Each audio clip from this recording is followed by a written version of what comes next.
Muy buenos días. Vamos a dar unos minutos para dar oportunidad a que otros panelistas, a que otros espectadores puedan acceder al webinar. En unos minutos comenzamos. Muchas gracias.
Muy buenos días. Vamos a dar un minuto más para dar oportunidad a que entren algunos espectadores adicionales y podamos comenzar. Muchas gracias.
Muy bien, vamos a iniciar. Muy buenos días. Muchas gracias por acompañarnos nuevamente. Es un placer poder contar con su asistencia en este nuevo webinar. El día de hoy vamos a platicar sobre phishing, que sin duda es una de esas amenazas que llevan muchos años hablándose y de manera reiterada se convierten en una nueva ciberamenaza. Esto por ciertas peculiaridades que vamos viendo en este panorama de amenazas. Y bueno, el 2020 no va a ser la excepción. El phishing seguirá siendo una de las principales ciberamenazas, pero además la detección y la prevención será un reto mucho más complejo de enfrentar. Algunas de las preguntas que vamos a responder en este webinar son: ¿qué nos depara el 2020 con este tema del phishing? ¿Por qué es un ciberataque tan común? Vamos a hablar un poco también sobre ingeniería social y por qué esa es la razón de la falta de detección de phishing y cómo podemos cambiar. Es un enfoque el que estamos proponiendo a través de nuestro aliado Cyberfish. Eh, Hoy acompañándonos, la verdad, con un invitado de súper lujo porque nos está acompañando Amid Israel. Amid es experto en ciberguerra y en campañas de phishing. De hecho, es apodado en Israel como el Fisherman.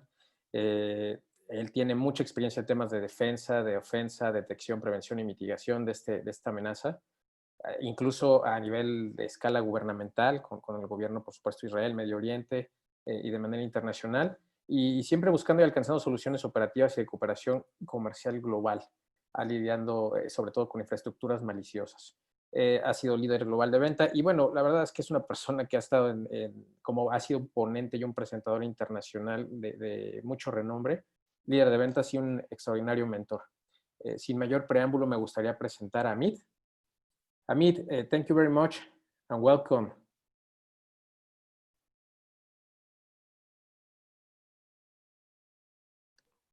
Yeah, thank you very much, guys. I'm happy to be here.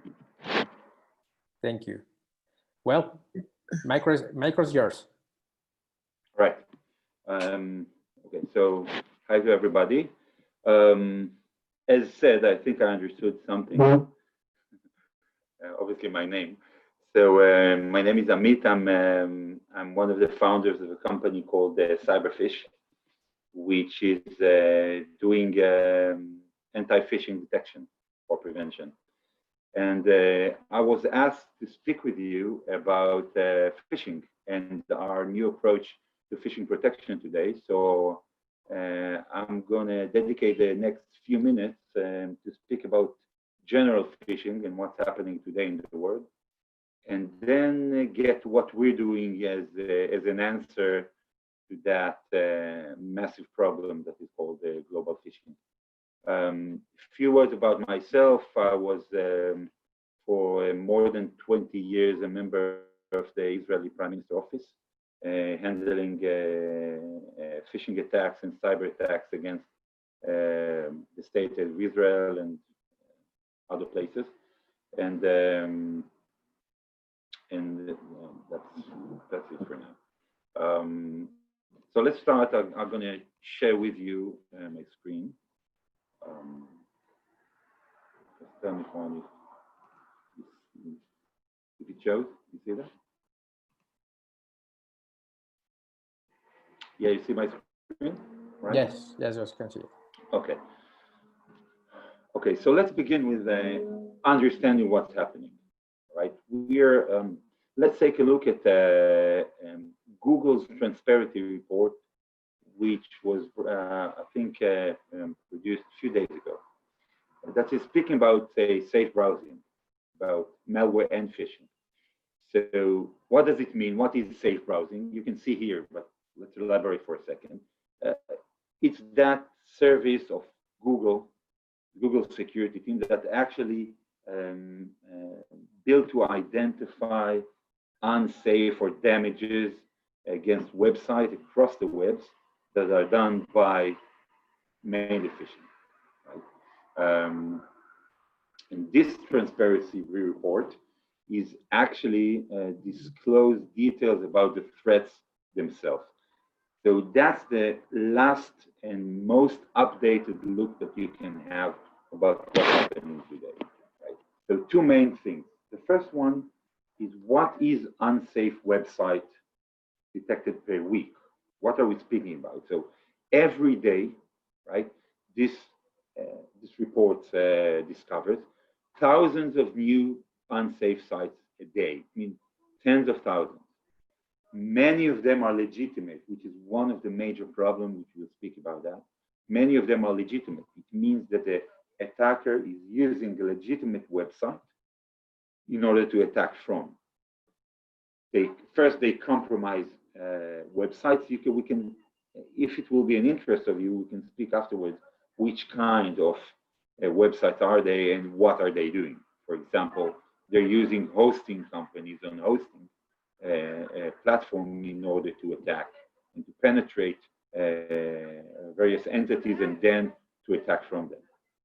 So unsafe sites fall into two categories, which is phishing and malware. We're not going to speak about malware today, but I am going to say one thing. If we're going to get back 10 years ago, or even less, the major problem in the world was malware, spam, etc., not phishing. Everyone spoke about phishing, but it was a minor problem.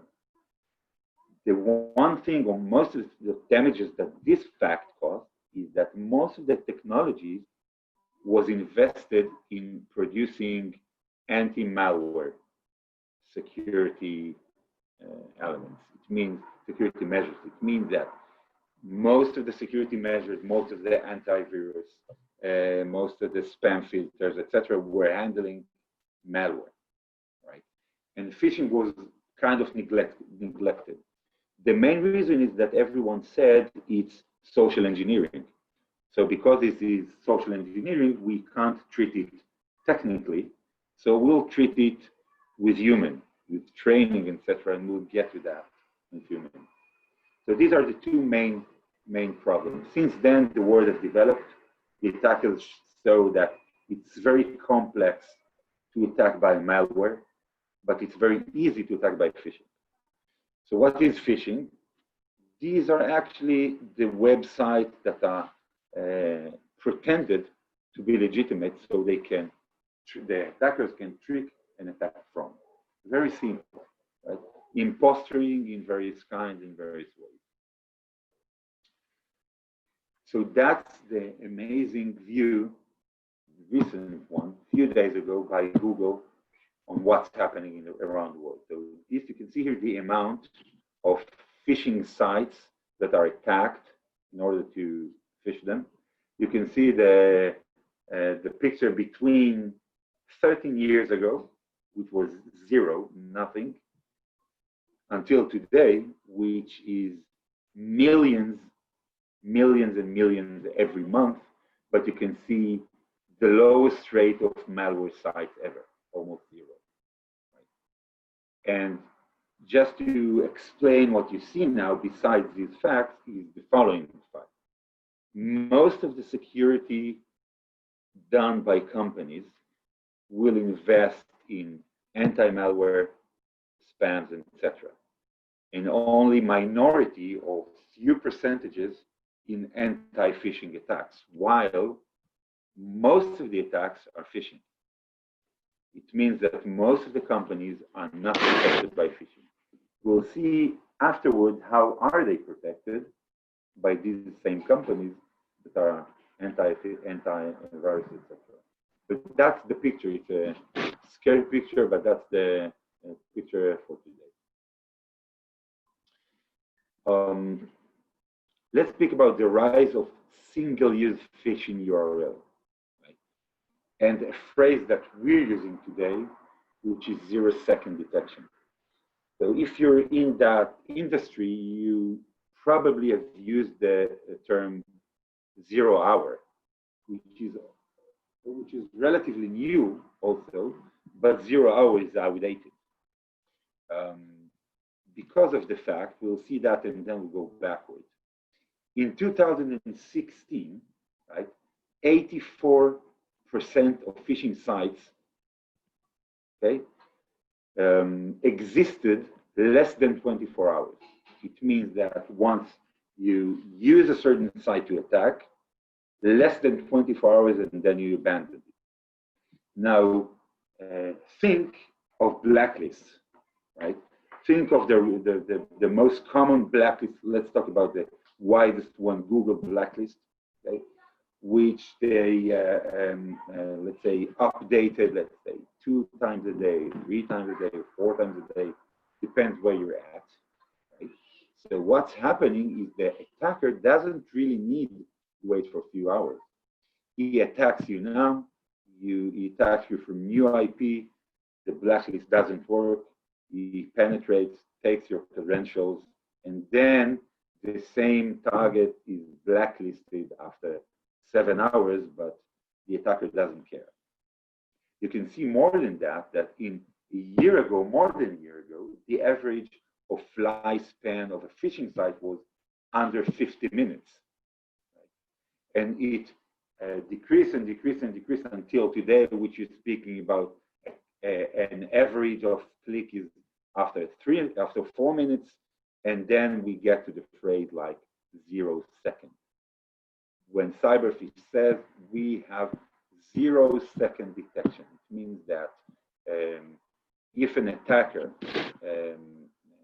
starts attacking you from a domain that he just opened 40 seconds ago, then we should have the ability to detect that attack. Right? So that's also a scary thing, because you can start thinking about yourself. How am I protected? How am I protected by a security measure that is working with blacklists, but the blacklists are checked and renewed every few hours in the best case scenario, right? So this is what we call the rise of single-use phishing URL and the need of 0-second detection.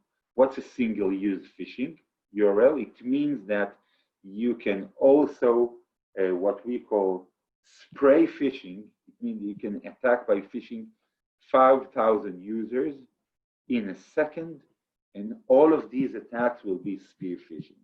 It means All of these attacks will be directed to a specific email that is the target.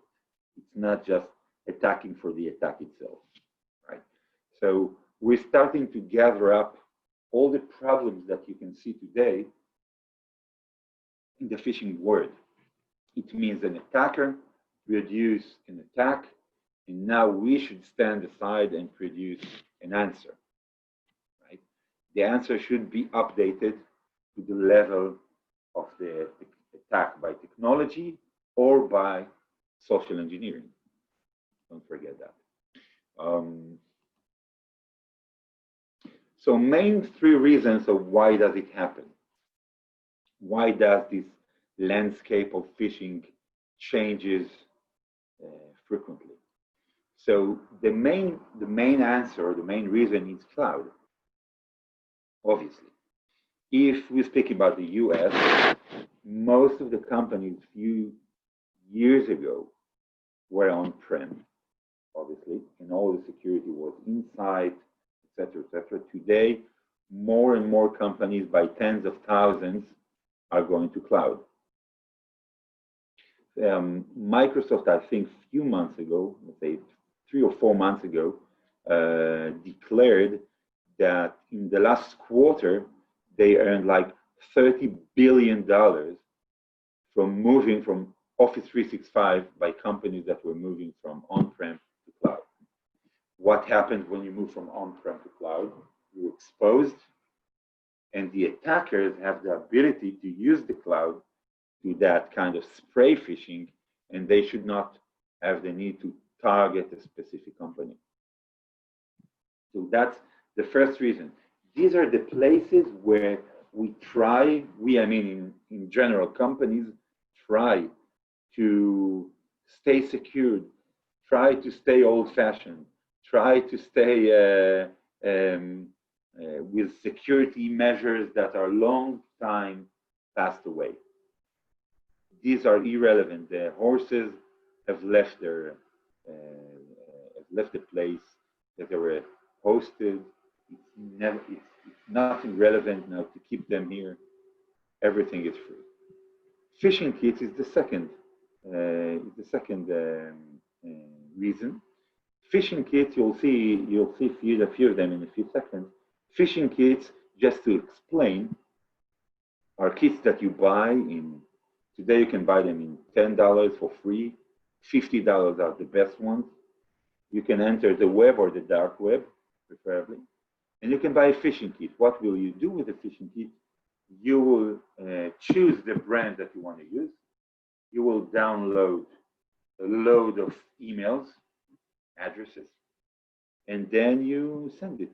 And in a second, you will get thousands of attacks, very quality attacks against quality targets, and you'll disappear in a minute. No one will know who sent that. No one will have the ability to blacklist these phishing kits, etc., etc. And the last main reason is obviously the automation.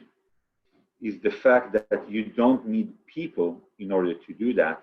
Everything is done by itself, and it means that it's done tens and hundreds of thousands of times faster, wider, bigger, etc., etc. So let's say few years ago, if I wanted to hack a few companies by phishing, I should have invested in that for at least few days in order to build up the collection of the information and building up the platform for the attack and buying the assets for the attack itself. Today, I'm going to do the same job that I've done, let's say in 7 days. I'm going to do that in 20 seconds. So that's one of the main differences of getting into that situation. So just to show you a few examples of web phishing kits that are deployed on cloud hosting, these are the phishing kits that you will see as a victim. This is what that's from our system. We'll see that again in a few minutes, but That's from our system. This is the picture that you will receive as a victim to the attack. Right? This one is Netflix. That immediately want you log in, you click on Netflix site, even if you want to log in, or if they want you to renew your paying card, then you get this this picture. You click and log in whatever you want, and that's it. They will redirect you to Netflix. You think everything is okay, but they get information and they're off. The second one is Dropbox. You can see here that it's a pretty simple and I would say primitive phishing kit, because the attacker doesn't know which system you're using, so he provides you the ability to log into everything, and then doesn't choose for you. He's letting you do that, and that's actually the simplest example for a social engineering, which is very, very simple, but very wise. And almost no one can stand that in front of that. The second example here is hiding, how an attacker hides under legit IP or domain. You can see that picture from our console, but you can see here a phishing email that is impersonating to Microsoft with phishing links to fake Office 365 login page. You can see that that lays underneath Windows.net. So most of the blacklist will not recognize that as phishing at all.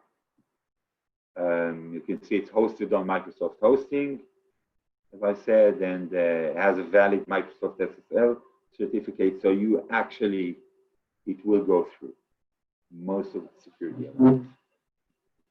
And the third one is a pure example of what we call business email compromise, or CEO fraud, or BEC. You see here an email that is directed to a certain lady from her CEO, from his email, lookalike email, that is actually asking. You can see here the first step of, that's an imposter email. You can see, and you can ask me questions about that later if you wish, because that's the most dangerous word where we at today, the imposter email. You can see here at the beginning of a phishing operation that actually is laying the platform for money delivery without even using any link whatsoever.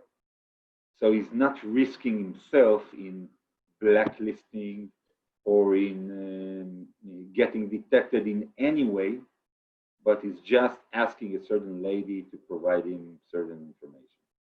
And he's also asking her to be confidential. So she don't need to speak about that with everyone.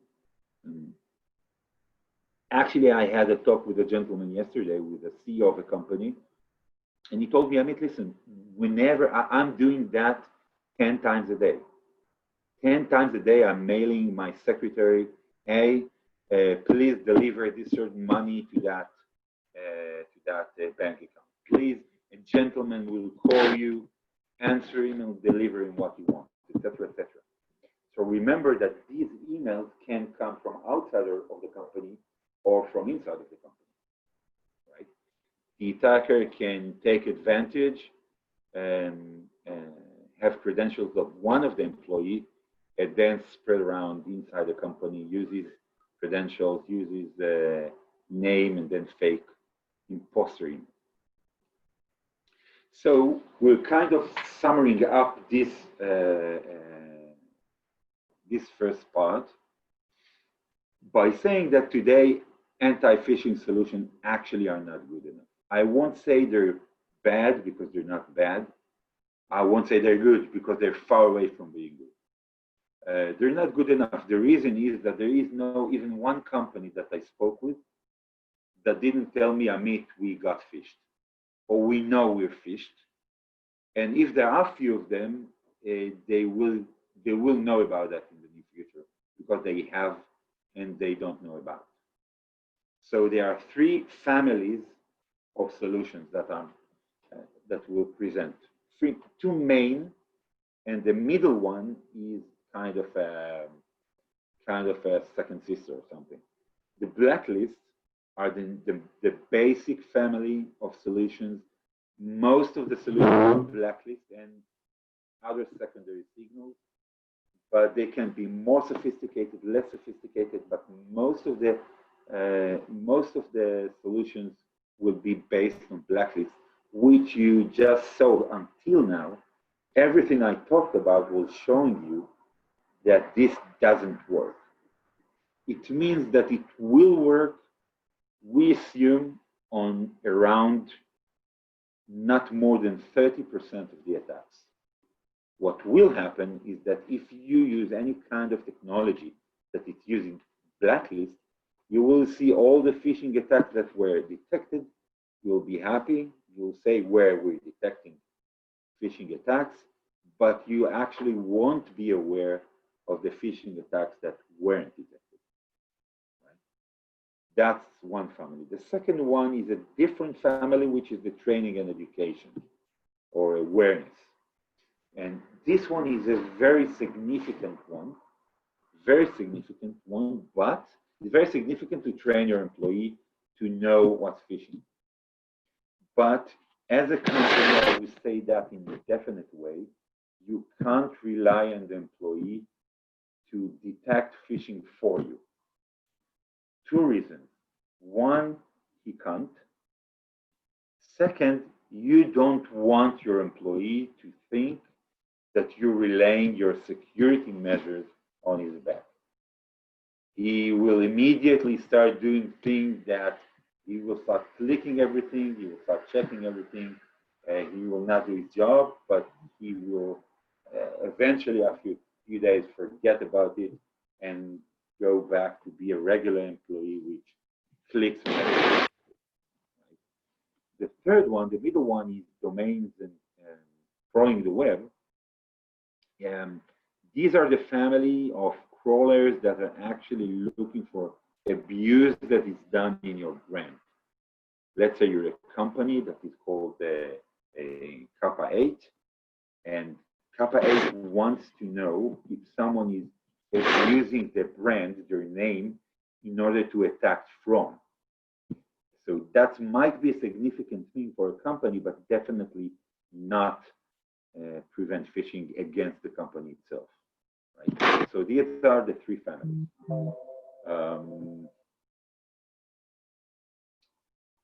To summarize that, I'll say that hackers' technology and social engineering as a package is far more, significantly more, or better than victims' security measures, wherever they are, whenever they are. Right? That's the basic line. That's the basic assumption that should be taken. Amit. Yeah. Let me interrupt you. We have a question from Carlos Mendoza that asks which industry or sector is the most attacked with more frequency by this technique? Okay, that's a good question. But first of all, I would say that there is no one. I will answer your question. I will say few industries, but in general, there is no one industry that is leading significantly than the others. Right? There is no one. The most attacked ones are finance, audit, etc., lawyers, biotech, IoT, means the high-tech industry, and I would say from the perspective of government, but this is important for you guys because your companies probably are I don't know which companies are you from, but there is a high possibility that your companies are producing something that the government is buying. So these are the companies that having, for example, valuable information, for example, health industry, hospitals, for example, electricity, all of these places that the attackers can gain information, credit card, for example, banks, right? But this goes to the first family that I said, the finance, which is banks, audit, accountants, this is the first major one, then biotech, then IoT, then lawyers, then I'm sorry to say, but I'm not so familiar in the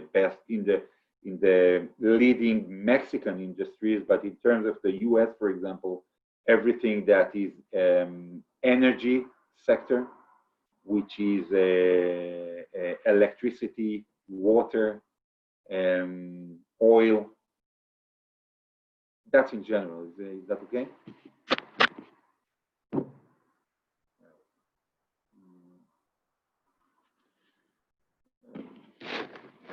Feel free to interrupt and ask a question if you wish. It's okay.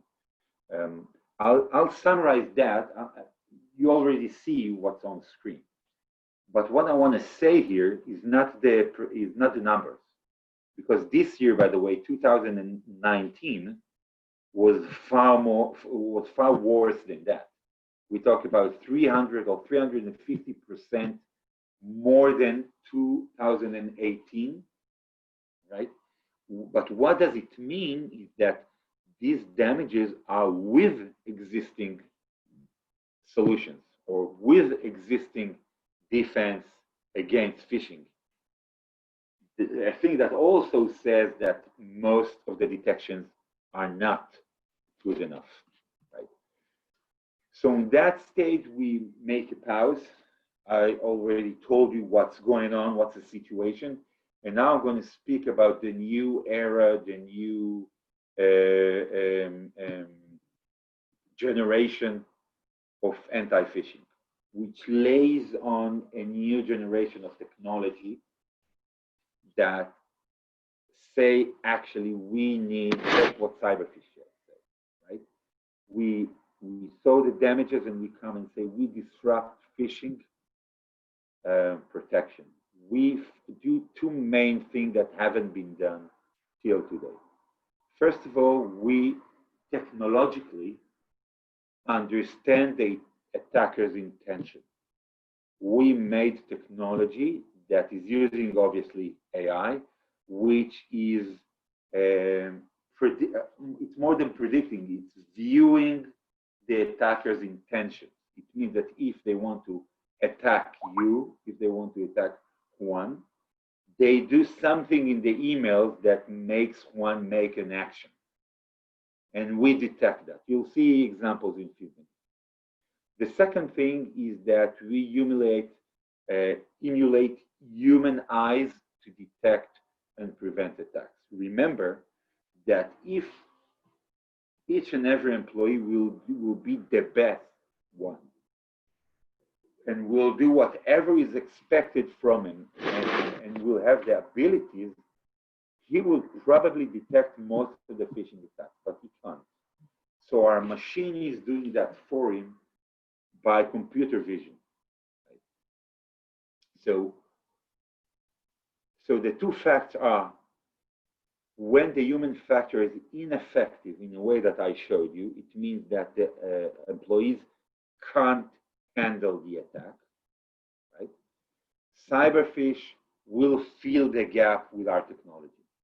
So we come today and we say, listen, guys, it's not only social engineering and therefore train your employees. We are saying there is a huge technology gap and we fill it up with our, like I said, visual detection. And the second thing we say that when the existing solution is inefficient in a certain company, we overcome because our technology is superior to the attackers. We know about what they're going to do and we can view it, right? I'll give you an example of how we do that technically. First day, what we're doing on a regular basis, daily. Today we're doing the 30 times a day is that we learn what's happening on the web. We actually print screens, it's like taking pictures of tens of thousands of websites from two kinds. First of all, the phishing kits that I spoke about. And the second are the brands that are used to attack. It means that LinkedIn.com, Google, PayPal, Bank of America, DHL, whatever, there are thousands of brands like that, which we scan 30 times a day. We take the picture of the login page and the web itself. I'll show you that in a second. Then that's our intelligence that we're gathering. Also, as I said, the phishing kits, it means if there are every day around 20,000 phishing kits that are made every day, we actually take their pictures. And now, let's say you have a company, we protect it, and then a phishing email is sent to you. What we're doing is actually we're opening that phishing email in our own browser. We click the link if there's a link, and we look at the picture. Our machine looks at the picture, and then he runs comparison between the tens of thousands of pictures that were scanned every day that are added to hundreds of thousands of pictures that were taken in the last years. It means that if you see here a picture of login page of LinkedIn, but if the attacker used a login page of LinkedIn that was a year ago, we will also see that. And then once we compare between the original picture and the fake one, then and let's say they're the same, then we go and compare the domains that they're under. And obviously the fake one can't be under linkedin.com. So after analyzing that, we declare that as phishing. First example. The second example is the business email compromise. What we're doing there is actually logged to the Active Directory. We receive an email and again, visually look at it. And let's say it's joe@company.com. And let's say an imposter one. It's not actually Joe that is emailing the company, but he's writing the same email, which can be done today. So we look at that visual email and then we check all the metadata behind it. And we see that this email that is from the CEO to one of the employees is not actually coming from inside the company, but is coming from another country. Or let's say that if it's a company, we see that this company have never been in contact with one of the company's employees, then or it's visually not the same. I mean, the zero instead of O, etc. So we immediately declare that also as phishing, right? The place that we're standing in, that we're at, looking at cloud network landscape, is exactly this one. We sit in cloud next to the email server, and we communicate via API. It means whatever goes inside the company gets to the email gateway, gets their security measures there. If you have anti-malware, antivirus, spam filters, everything is there. But whatever passes them, because if it's phishing, it passes them, will get to us. When it gets to us, then we, as I said, screen it, detect it. If we find it clear, then we bring it back to the email server, and then it goes to the employee. And if we find phishing, then we declare that as phishing and move it aside. Right? It means that the employee will not know that a phishing email came to the company. The only one that will know that is the ones that are running the IT or the security.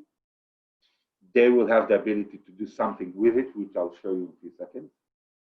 And the employee knows that whenever he's getting an email, it's a phishing, zero phishing email, right?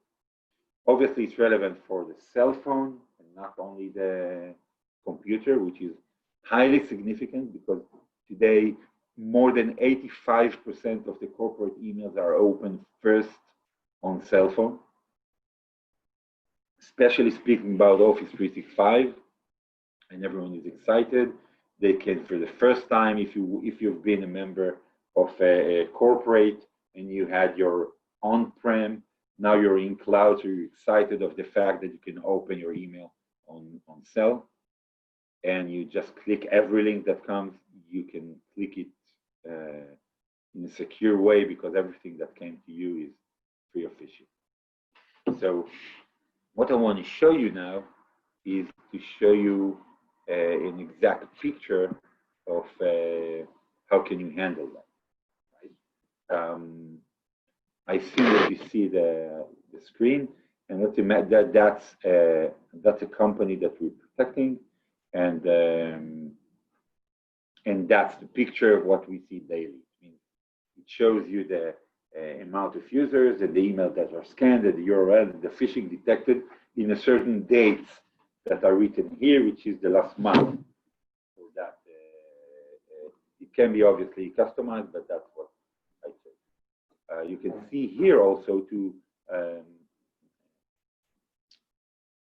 a question that was asked before, but you can see in the twist to that question, the top detected phishing brands. These are the brands that are used in order to attack this certain company. You can see that most of the attacks came from Google Web Risk and Live.com, which is Microsoft, and generic phishing, which is mainly phishing kits in Outlook, Microsoft, right? And these are the employees that were attacked the most, the top ones. But when you look at the detected, you will have here now an opportunity to see some live phishing emails that are coming inside the company. You can see them live. It's from a few hours ago, and you can see, for example, here an email that comes and was detected by our system that is imposter into mail delivery system, right? Look at the subject, possible phishing email. That's the best way to approach and to get attention is declaring it's phishing. So because it calls for an action, right? So it tells the employee, listen, your message couldn't be delivered. Now confirm that it's you. And once I click it, you see it has been blacklisted. But we, as I said, take pictures, right? So there were few links to that email, 3 of them. 2 of them were safe and 1 was phishing. You can see once clicking here, you can see that's the picture that the employee should have received while clicking it. You see that his email is already written. So the only thing he needs to do is enter his password. Now, I'm telling you from my experience, there is not even one employee that wouldn't do that. Receiving an email that is looking like that. And you see here the details, that the original URL, the final one, the brand that is used, the IP of the attacker, etc., etc. I'll show you another interesting thing. Let's look at that. An American Express attack. You can see that again, it's important. It's to verify your account. Then once you click it, it's blacklisted. But once we clicked it, it was sooner than that because it was alive for a few hours. So you will get that. You can see that you can click here your user, your password, and immediately the attacker gets your American Express account, which is far more significant almost from everything else, because he can play with, now he can immediately play with your credit card, with your account, deliver money, etc., etc. So that one was also detected. You can see here a OneDrive that demands an action. That's a classical, identical Microsoft OneDrive, but you can see that obviously it's written Microsoft Drive, but the email is not. But once we click it, you can see that that was detected by blacklist. So what see Google Web. So what we're saying is that we use the first cheapest layer to detect with all the existing blacklists. And that's the first detection what we do. Whatever passes that and gets free means that wasn't blacklisted, then it gets to the second layer of the visual detection. Maybe another interesting example just to show you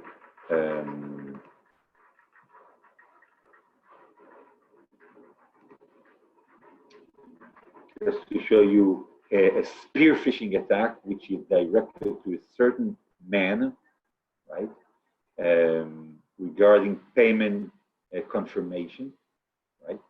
So you can see here that they demand actually confirm bank SWIFT payment. That's, by the way, an American energy company. You can see here that's a classical phishing kit. You can see that that's the picture that we received. You can see that's a phishing kit because the attacker doesn't necessarily know what kind of platform the employee is using, so he gives them the ability to choose, and he gets the credentials or whatever kind is used by the employee. So once you click it, then you log in, enter your password, and you're gone. This one came from Germany, it's in a certain time. And it goes on and on and on. Right? Now, I think it's a fair situation to stop and say if you have any questions.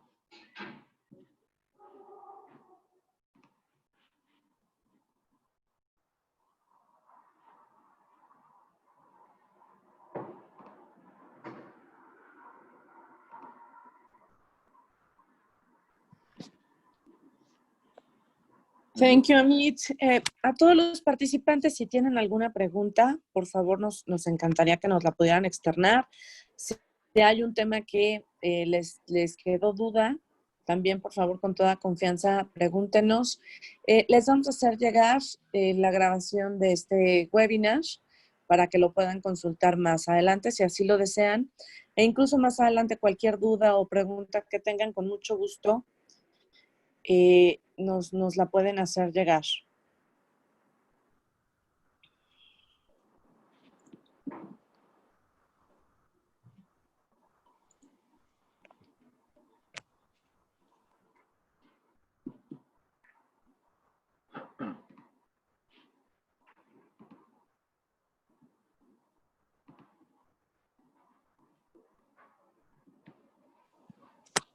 Well, Amit, thank you very much. Yeah.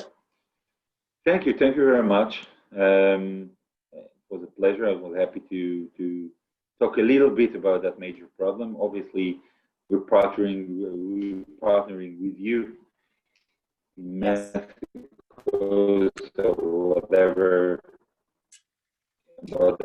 interest is done.